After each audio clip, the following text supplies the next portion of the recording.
खबर शामिल करते हैं उग्गी की यूसी करोड़ी के गांव सैरी मेरगुल से। गवर्नमेंट गर्ल्स प्राइमरी स्कूल सैरी मेरगुल की बिल्डिंग वीरान और फर्नीचर ख़राब होने लगा। दीवारें भी टूट फूट का शिकार। अरसा दराज से टीचर ना होने की वजह से स्कूल वीरान हो गया। महकमा तालीम असिस्टेंट कमिश्नर उग्गी को भी दरख्वास्त दी लेकिन अमल दरामद ना हो सका।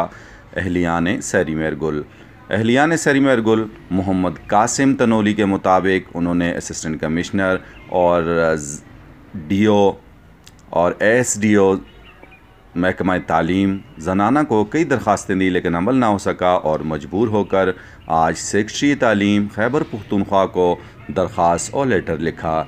और अगर अब भी इस पर अमल दरामद ना हुआ तो एहतिजाज का ऑप्शन भी हमारे पास बाकी है। उनका ये कहना था कि टीचर्स के ना होने की वजह से तमाम छोटी छोटी बच्चियाँ दूर बॉयज़ के स्कूल जाने पर मजबूर हैं, क्योंकि टीचर एक हफ़्ता आती हैं और उसके बाद फिर गायब हो जाती हैं। तो इसलिए सेक्रेटरी तालीम से उन्होंने गुजारिश की है कि इसका नोटिस लिया जाए और महकमा तालीम से बाज़-पुरस की जाए कि यहाँ टीचर आती है और फिर गायब हो जाती है, आखिर वजह क्या है। याद रहे कि ये स्कूल 1973 में कायम हुआ और आज तक इससे बहुत सी बच्चियों की फरागत